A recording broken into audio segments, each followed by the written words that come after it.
नमस्कार, मैं अंजलि मिश्रा। स्वागत है आप सभी का हमारे चैनल में। पश्चिम बंगाल के मुर्शिदाबाद जिले में हुई हिंसा ने पूरे देश में हलचल मचा दी।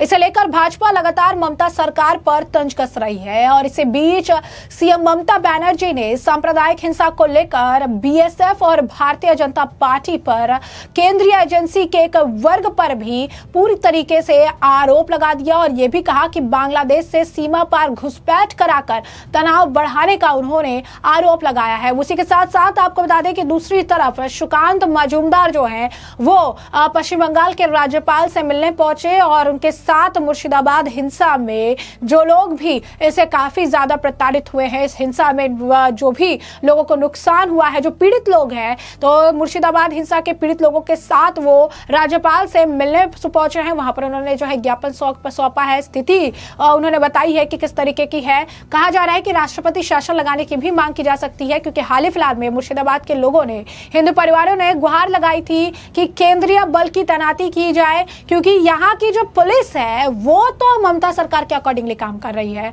और उन्हें बिल्कुल भी राहत नहीं मिल रही है। मुर्शिदाबाद से पलायन की भयावह तस्वीरें भी आपने देखी और इस बीच अब राज्यपाल से मिलने पहुंच चुके हैं सुकांत मजूमदार। उनसे मुलाकात की है, उनके साथ मुर्शिदाबाद इस पूरे हिंसा से पीड़ित लोग भी उनके साथ मौजूद रहे हैं। राष्ट्रपति से मिलकर इस पूरे मुद्दे पर उन्होंने बातचीत की है। वहीं दूसरी तरफ पश्चिम बंगाल के मुख्यमंत्री ममता बनर्जी के बिगड़े बोल नजर आए, जहां पर हमेशा की तरह एक बार फिर से बीएसएफ पर उन्होंने एक बड़ा आरोप लगा दिया है। उन्होंने कहा है कि मुर्शिदाबाद घटना को पूर्व नियोजित करार देते हुए उन्होंने बयान दे दिया है। बनर्जी ने इमामों के साथ बैठक में आरोप लगाया कि पड़ोसी देश बांग्लादेश में अस्थिर हालत के बावजूद केंद्र सरकार ने सीमा पार से अवैध प्रवेश की अनुमति दी।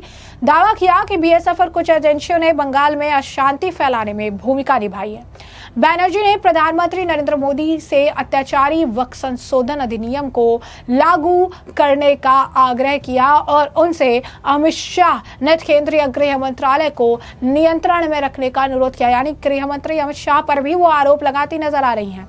उन्होंने कहा कि मैं प्रधानमंत्री से अनुरोध करूंगी कि वो अमित शाह पर नजर रखे, वो अपने राजनीतिक एजेंडे के लिए देश को नुकसान पहुंचा रहे हैं।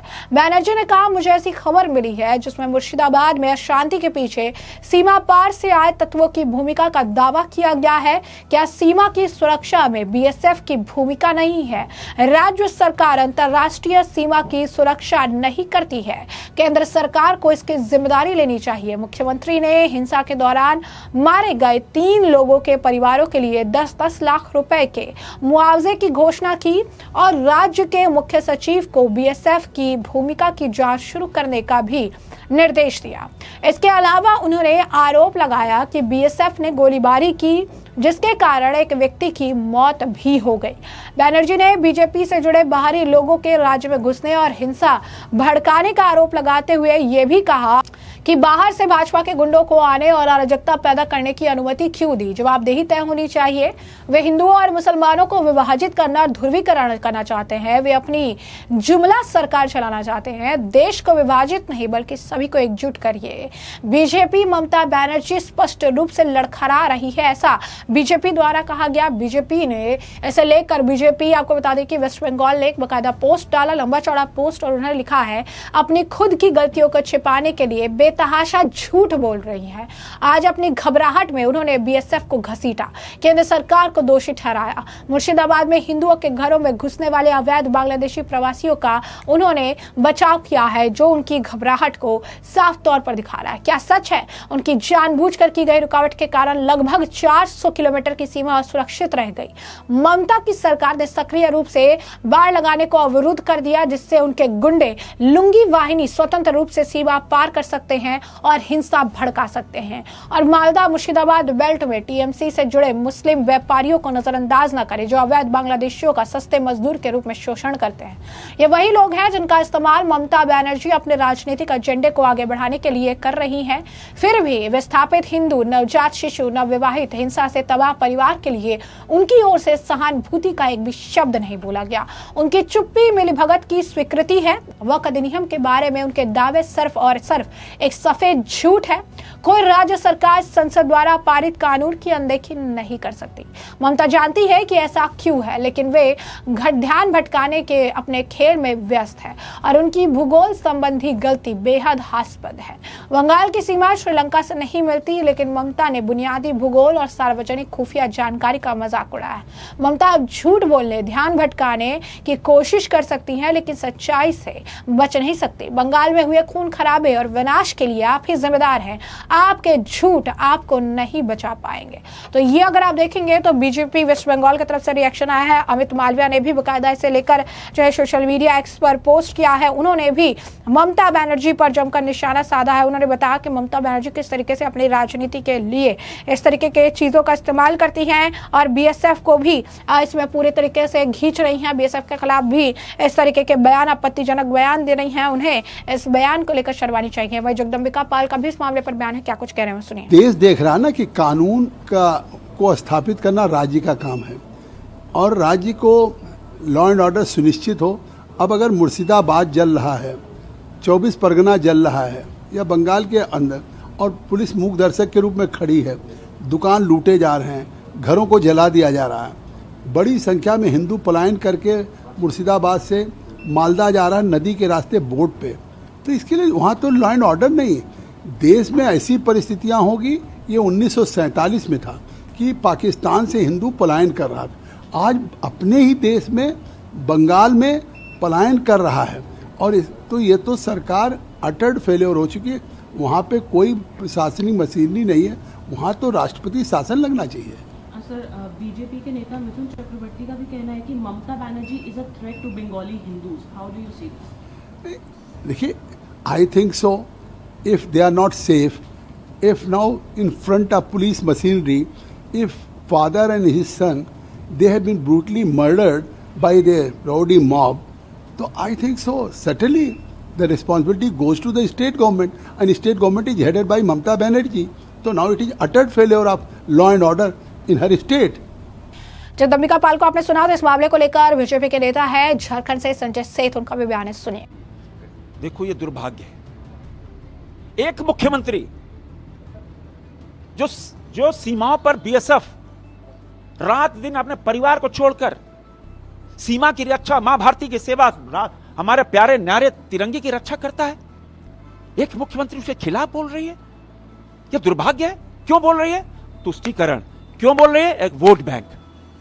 मुर्शिदाबाद में क्या हुआ, बंगाल में क्या हो रहा है, बंगाल के अंदर आम लोगों के साथ क्या व्यवहार हो रहा है, हिंसा क्यों हो रही है, किसी से छुपा है क्या? रूल ऑफ लॉ कोलैप्स हो चुका है, कानून का शासन ध्वस्त हो चुका है। ये ममता बनर्जी, आपने देश को शर्मसार किया है और आप आपे से बाहर हैं। क्यों? आपको सामने दिख रहा है कि बंगाल के लोग आपको नकार चुके हैं। आप देश के खिलाफ बोल रहे हो, देश की चौकसी करने वाले जवानों के खिलाफ, वीर जवानों के खिलाफ बोल रही हो। शर्म आती है। जिस तरह मुर्शिदाबाद में और बंगाल के अंदर जो हिंसा हुई, देश देख रहा है, बंगाल देख रहा है। अब बंगाल के लोग जो नेशन फर्स्ट, राष्ट्र प्रथम के भाव से पूरा देश काम करता है, बंगाल के लोग भी, वो आपको आपकी जमीन खिसकती आपको दिख रही है, उनके वहां के लोग आपकी जमीन खिसका रहे हैं, इसलिए आपे से बाहर है। क्यों? आप गाइड होती हैं, आपके अपने राजकुमार जो विदेश जाते हैं तो भारत के खिलाफ बोलते हैं। उनका है, जब भी गए प्रेस कॉन्फ्रेंस किए, कहेंगे कि इसके खिलाफ बोलो, इनकम टैक्स के खिलाफ बोलो, ईडी के खिलाफ बोलो, सीबीआई के खिलाफ बोलो, सेना के खिलाफ बोलो, कोर्ट के खिलाफ बोलो। न चुनाव आयोग, न ईडी पे विश्वास, न आप ईवीएम पे किसी भी विश्वास नहीं। आप भी उसी परिपाटी पे चल रही हो, चलने वाला नहीं है। सीखो प्रधानमंत्री नरेंद्र मोदी जी से। 140 करोड़ परिवार कहते मेरे परिवार वालों, मेरे परिवार वालों, देश एक है, चलने वाला नहीं है। जवाब देना होगा ममता जी, अब बहुत जल्दी आपको जवाब देना होगा, क्योंकि बंगाल की जनता सब देख रही है। साफ तौर पर सुना, उन्होंने कहा कि पश्चिम बंगाल की मुख्यमंत्री वोट बैंक की राजनीति के लिए इस तरीके के बयान देती हैं, बीएसएफ को घसीट रही है। दुर्भाग्यपूर्ण बयान है, शर्मनाक बयान है। कानून की जिम्मेदारी उनकी है, लॉ एंड ऑर्डर का सिचुएशन उन्हें कंट्रोल करना चाहिए। बीएसएफ को घसीट कर अपनी मानसिकता दर्शा रही हैं। वह इस मामले को लेकर सैयद शाहनवाज का भी बयान है, क्या कुछ कह रही हैं वो बीजेपी के नेता है, सुनिए। देखिए, ममता बनर्जी पूरी तरह भाषा की मर्यादा तोड़ रही हैं, जो संवैधानिक व्यवस्था है उस पर हमला कर रही हैं। ये बीएसएफ पे आरोप लगाना, जो देश की रक्षा करता है, बॉर्डर पे रहता है और अपने सीमा को सुरक्षित करता है, उसके बारे में इस तरह का बयान देना ये दुर्भाग्यपूर्ण है। ममता बनर्जी को माफ़ी मांगनी चाहिए। जो मुर्शिदाबाद में और बंगाल में जो आग लगी हुई है, उसकी सबसे बड़ी जिम्मेदारी ममता बनर्जी की है। जिस तरह कल मुस्लिम संगठन की बैठक में जाकर उन्होंने तुष्टीकरण की प्रकाष्ठा कर दी, जिस तरह से वहाँ पर भड़काऊ बयान दिया, ये बहुत दुर्भाग्यपूर्ण है। मामला अभी अदालत में है और सुप्रीम कोर्ट सुनवाई कर रहा है, इसलिए वक्फ के मामले पर अभी बहुत ज़्यादा ज्ञान देने की किसी को ज़रूरत नहीं है। वक्फ मामले पर हम अपना जेपीसी में चर्चा करके फिर हम लोगों ने पार्लियामेंट में 16 घंटे की चर्चा करके ये बिल पास करके लेके आए हैं। और अगर मामला ये सुप्रीम कोर्ट में है तो उनको इंतज़ार करना चाहिए, न कि इस पर बयानबाजी करना चाहिए। और वक्फ के सम्मेलन में जाकर जिस तरह की बयानबाजी उन्होंने की है, ये बहुत दुर्भाग्यपूर्ण है। ये सुप्रीम कोर्ट का भी अपमान है। सुप्रीम कोर्ट ने भी कहा कि जब मामला सुप्रीम कोर्ट में सुनवाई हो रहा है, फिर मुर्शिदाबाद में आग क्यों लगाई जा रही है। तो ऐसे में तमाम बयान आपने सुने, ममता बनर्जी के बयान के बारे में भी हमने आपको बताया है। और ऐसे में अब इस पूरे मामले पर आपकी जो राय हो कमेंट सेक्शन में कमेंट करके जरूर से जरूर साझा करिएगा। धन्यवाद।